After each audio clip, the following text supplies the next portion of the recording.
오늘 창세기 29장 1절에서 18절까지 보겠습니다. 어제 저희들이 야곱이 받은 훈련 세 가지를 살펴보았는데요. 오늘도 야곱의 훈련 세 가지를 더 살펴보도록 하겠습니다.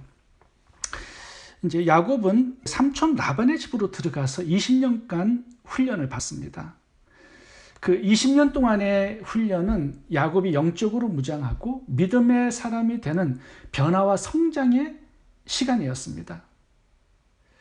야곱이 받았던 세 가지의 훈련이 무엇인지 살펴보도록 하겠습니다. 첫 번째 훈련은 작은 일에 최선을 다하는 훈련입니다. 야곱이 이 삼촌 라반의 집에 들어가서 받았던 훈련은 별것 아닙니다. 삼촌 라반의 양을 치는 목동으로 20년간 살아가는 것이었습니다. 매일 라반의 양을 먹이고 치는 것, 이것이 하나님의 훈련이었다는 거죠. 대단한 어떤 특별 훈련이 아니었습니다. 평범한 하루의 삶에서 야곱이 맡은 작은 일에 최선을 다하는 것, 이것이 하나님께서 주신 훈련이었습니다. 우리들에게 맡기신 직장과 사업, 그리고 매일마다 하는 기도, 말씀 묵상, 예배, 구제와 전도의 일에 성실하고 최선을 다하는 것, 이게 우리들에게 주신 하나님의 훈련 과정이에요. 모세의 훈련도 마찬가지였습니다. 40년간 장인 이두로의 양을 치는 훈련이었습니다. 특별한 게 아니었다는 거죠.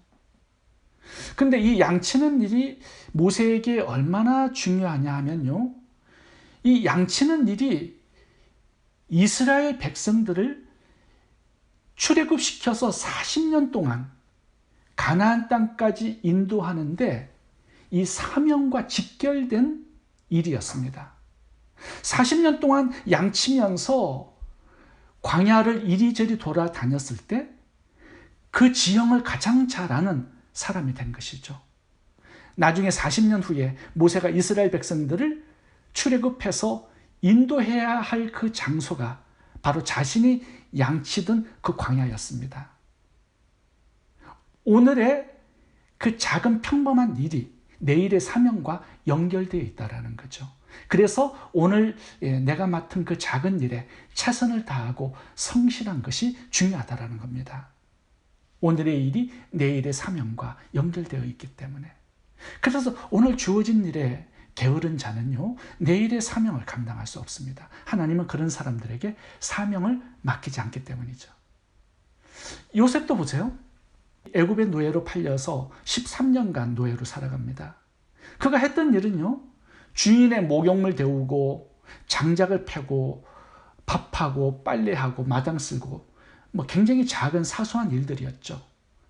그 작은 사소한 일에 요셉이 최선을 다하고 성실했을 때 요셉은 보디발의 가정의 가정 총무가 됩니다. 감옥에 들어갔는데 감옥 총무가 되죠. 그 13년 동안 요셉이 매일마다 했던 그 일이요, 애굽의 총리 대신이 되는 데 있어서 필요한 실력을 갖추는 일이었어요. 오늘에 주어진 그 작은 일이 내일의 사역과 연결되어 있다는 겁니다. 그래서 최선을 다하고 성실해야 하는 것이 하나님의 훈련이라는 거죠. 오늘의 일에 내일의 사역과 하나님이 주실 축복이 들어있다는 겁니다. 오늘 작은 일에 최선을 다하는 사람이 하나님께서 미래에 어떤 사역을 맡겨주셔도 최선을 다하게 됩니다. 그래서 하나님은 작은 일을 먼저 맡기시고 어떤 큰 일을 맡기실지를 결정하세요. 우리가 매일 기도하고 예배하고 말씀 공부하는 것이 작은 일 같이 보이지만요, 그 작은 일이 내일의 나의 사역을 결정하는 일이 될 수 있다는 겁니다. 그래서 내가 맡은 그 일에 성실하고 최선을 다하는 것이 중요하다는 거예요. 우리가 매일 이렇게 큐티를 하죠. 중보 기도를 하고요, 또 예배를 드립니다. 이 사소하고 평범한 하루하루의 이 일이 아무것도 아닌 것 같이 보이지만 내일의 사명이 여기에 들어있어요. 여기에서 결정이 나는 겁니다. 저희가 코로나 기간 동안에 저녁에 말씀 공부를 하고 있는데 벌써 2년 반이 지났습니다. 제가 헤아려 보니까요, 성경을 28권 저희들이 함께 공부를 했어요. 굉장히 많은 성경을 공부한 겁니다. 생명의 삶이 5년간 이렇게 돌아가도록 되어 있는데요, 우리가 2년 반을 지나면서 성경의 절반을 함께 공부한 거예요. 굉장하죠? 에베소서 6장을 보면 성령의 금, 곧 하나님의 말씀을 가지라고 명령합니다. 그리고 전신 갑주를 취하라고 말씀하죠. 말씀이 없으면 사역을 할 수가 없습니다. 영적 전쟁을 할 수가 없어요. 내 믿음도 지킬 수가 없어요. 믿음은 말씀에서 나기 때문에. 하나님의 사역 전부가 말씀으로 하는 사역입니다. 설교, 큐티 나눔, 전도, 선교, 제자 훈련. 하나님의 모든 사역이 다 말씀 사역이에요. 그래서 말씀을 매일 공부하는 이것이 내일의 사역의 기초가 되는 것입니다. 우리가 매일 기도하고 예배하고 말씀 묵상하는 것, 그리고 주어진 직장 일에 성실하고 주어진 가정에 최선을 다하고 자녀들에게 말씀을 가르치는 이 평범한 일상이 미래의 사역을 위한 하나님의 훈련 과정이라는 거 우리가 기억할 수 있기를 바랍니다. 두 번째 훈련은 권위를 존중하는 훈련입니다. 야곱이 받은 두 번째 훈련은 라반이라는 권위자 밑에서 순종하고 섬기는 훈련이었습니다. 하나님은 야곱을 삼촌 라반의 권위 밑으로 들어가게 하셨어요. 그리고 20년 동안 그 속에 두십니다. 무엇을 훈련하신 거예요? 삼촌의 권위를 존중하고 순종하는 훈련을 받게 하신 것입니다. 하나님이 야곱을 삼촌 라반에게 붙여 놓으신 것은요, 이 야곱의 사기꾼 기질을 꺾어 놓을 사람이 삼촌 라반밖에 없었기 때문입니다. 야곱도 사기꾼인데 삼촌 라반은 차원이 다른 거물급 사기꾼이었어요. 야곱을 그 속에 집어넣어야 야곱을 변화시킬 수 있기 때문에 그 사람을 만나게 하신 것입니다. 그러니까 야곱의 성장과 변화와 미래의 축복이 삼촌 라반에게 달려있는 거예요. 물론 야곱은 삼촌 라반을 만나서 고생을 참 많이 합니다. 20년 동안 야곱의 임금을 10번이나 속였다라고 성경은 기록하고 있죠. 이 삼촌 라반이 두 딸을 이용해서 20년간 야곱을 집안에 잡아두고 종으로 부립니다. 야곱을 사랑하지 않았습니다. 단지 자신의 재산을 불리기 위한 도구에 불과했어요. 그런데 야곱은 삼촌 라반을 20년 동안 순종하고 섬겼습니다. 야곱의 훈련을 보면 존경할 수 없는 권위에 대한 존중과 순종의 훈련이었습니다. 근데 결론적으로 봐보세요. 야곱이 삼촌 라반의 권위를 존중하고 순종하며 살았던 20년은요, 야곱의 인생의 최대의 축복의 시간이었습니다. 두 아내를 얻지요.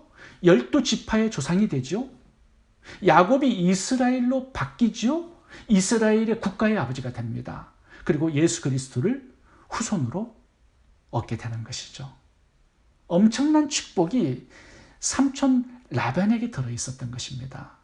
그러니까 그 20년은요, 이 축복을 얻어 나오는 시간이었어요. 그런데 필요한 훈련은 권위 밑에서 순종하고 섬기는 훈련을 잘 받아야 했던 것이죠. 하나님은 요셉을 보디발 부부의 권위 밑에 10년을 두셨습니다. 그리고 간수장의 권위 밑에 3년을 두셨어요.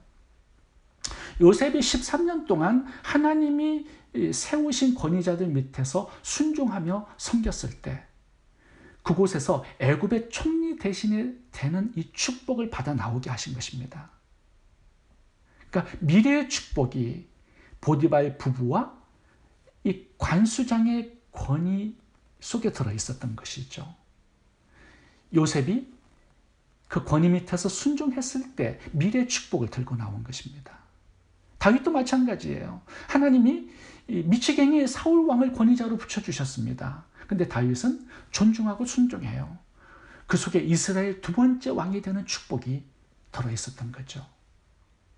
사무엘도 30살 때까지 이스라엘 역사의 최악의 권위자였던 엘리, 홈리, 비느하스 밑에서 섬기면서 살았습니다. 그런데 그 속에 엘리 제사장을 이어서 다음 이스라엘의 선지자가 되는 축복이 들어있었던 것이죠. 저는 청년 시절에 교회를 참 사랑했습니다. 교회에서 살았어요. 예배를 참 좋아했습니다. 그리고 말씀을 공부하는 걸 되게 좋아했어요. 저는 저희 담임 목사님을 되게 존경했고 사랑했습니다. 그래서 함께 하는 시간을 참 많이 보냈습니다. 그리고 목사님께 사랑을 참 많이 받았어요. 목사님은 저에게 여러 가지 사역을 많이 맡겨주셨습니다. 주일 저녁 예배, 수요일 저녁 예배, 금요일 철야 예배, 찬양 인도를 맡겨주셨어요. 그래서 찬양팀을 구성해서 제가 찬양 인도를 했었습니다. 그리고 중고등부를 맡아서 사역을 했어요. 나중에는 목장을 맡겨주셔서 목장에서 말씀을 가르치는 강사가 되었습니다. 그 나중에 목사님께서요, 새벽기도 설교도 하라고 말씀을 하셔서 새벽기도 설교를 하기 시작했어요. 그러니까 제가 대예배, 목사님의 설교 빼고는 모든 사역을 교회에서 다 경험하게 되었습니다. 저는 청년 시절에 목사님을 만나고 교회를 만나서 잘 섬긴 것이 내 미래에 선교사가 되고 목사가 되는 축복을 받고 나오는 기회가 된 것이에요. 참 축복된 시간을 제가 가진 것이죠. 하나님은 우리의 미래의 축복을 위해서 어떤 권위자를 붙여주실 때가 있습니다. 목회자를 만나게 하시는 것도요, 그 속에 받아 나와야 할 축복이 들어있기 때문입니다. 앞으로의 사역도 지금의 권위자와의 관계 속에서 결정되는 경우가 참 많습니다. 미래에 하나님이 쓰시는 사역자가 되기 위해서는요, 반드시 통과해야 할 훈련이 하나님께서 붙여주신 권위자를 존중하고 순종하는 훈련입니다. 세 번째 훈련은 하나님의 약속을 붙드는 훈련입니다. 하나님은 집을 떠나서 도망자로 살아가는 야곱에게 베델에서 나타나셨습니다. 그리고 약속을 하나 주셨는데 그 약속이 뭐냐면 내가 너와 함께 동행할 것이다. 나는 너를 떠나지 않겠다라는 약속입니다. 창세기 28장 15절 읽겠습니다. 내가 너와 함께 있어 내가 어디로 가든지 너를 지키며 너를 이끌어 이 땅으로 돌아오게 할지라 내가 내게 허락한 것을 다 이루기까지 너를 떠나지 아니하리라 하신지라. 내가 너와 함께 있어 내가 어디로 가든지 너를 지키며 보호하고 또 너를 떠나지 아니하리라. 하나님의 동행, 보호, 인도를 약속하신 것입니다.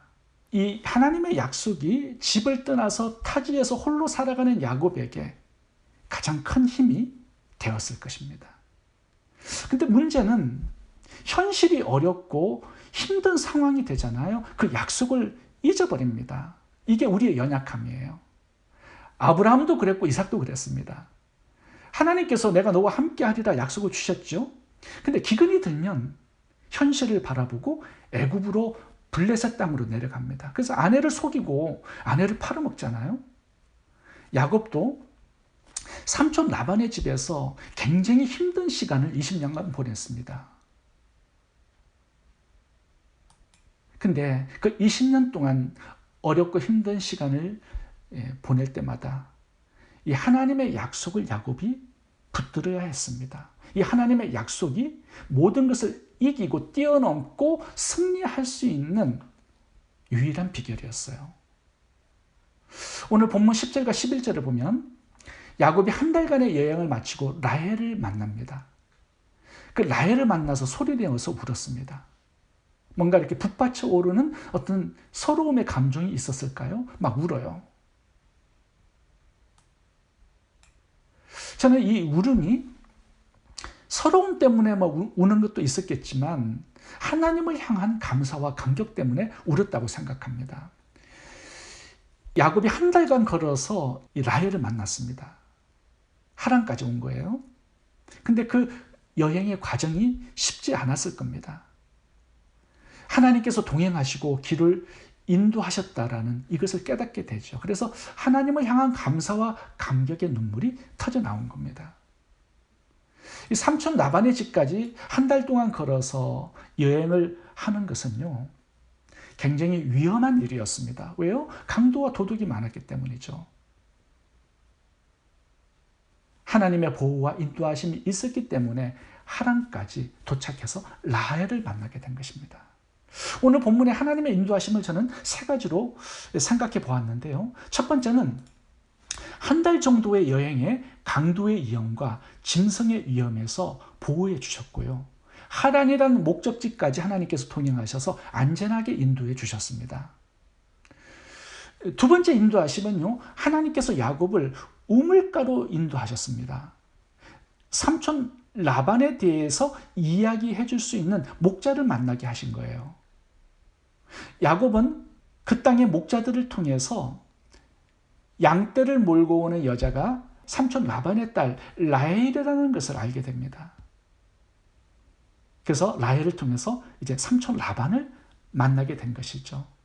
이제 하나님께서 야곱을 위해서 꼭 가야 할 우물이라는 장소, 만나야 할 사람, 정확한 시간까지도 하나님께서 모두 주장하고 인도하셨다라는 거 우리가 볼 수 있죠. 세 번째, 하나님은 라반의 마음이 야곱을 환영하게끔 인도해 주셨습니다. 그리고 함께 살도록 인도해 주셨어요. 이제 이 라반의 집에서 야곱은 아내들을 얻습니다. 그리고 12명의 아들을 낳아요. 그리고 이스라엘 국가를 이루게 됩니다. 그리고 예수님을 후손으로 얻게 되죠.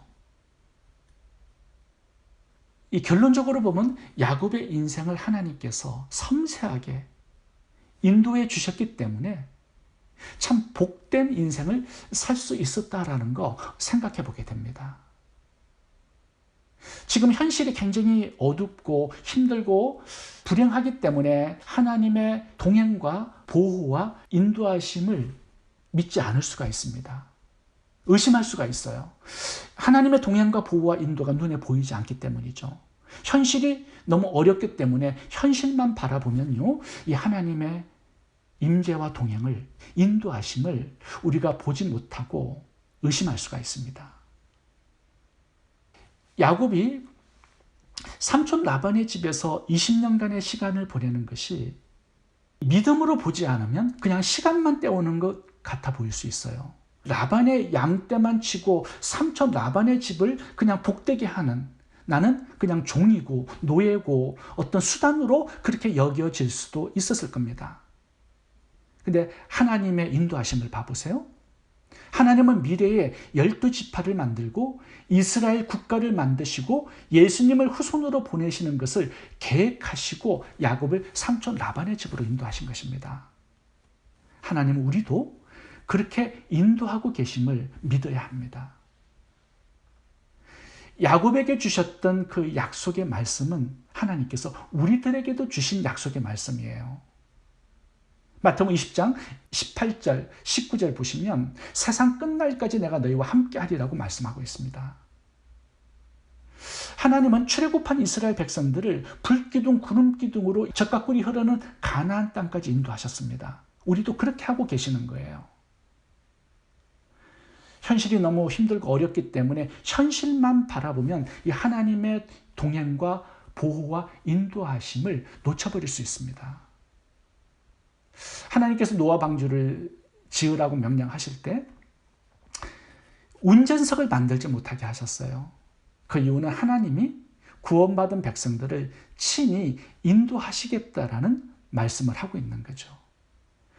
방주에 탄 구원받은 성도들, 하나님께서 친히 인도하신다라는 이 믿음을 가져야 한다는 것입니다. 이 믿음이 구원받은 성도들의 신앙생활의 핵심이에요. 그래야 우리의 염려와 걱정, 두려움에서 자유할 수 있습니다. 하나님은 오늘도 우리의 복된 미래를 위해서 일하시고 우리를 인도하고 계십니다. 복된 미래를 얻기까지 훈련을 잘 받으시기 바랍니다. 야곱에게 주셨던 세 가지의 이 훈련이 우리들에게도 주시는 훈련입니다. 첫 번째, 작은 일에 최선을 다하라는 것이에요. 두 번째, 하나님께서 붙여주신 권위자를 존중하고 순종하라는 것입니다. 세 번째는 하나님의 동행과 인도의 약속을 붙들고 살아가라는 것입니다. 작은 일에 최선을 다하고 권위자를 존중하고 나와 함께 하시고 나를 인도하신다라는 이 하나님의 언약의 말씀을 붙들고 살아갈 수 있기를 바랍니다. 이 훈련을 잘 받으시고 정금 같은 믿음의 사람으로 성장하고 변화될 수 있기를 바랍니다. 기도하겠습니다.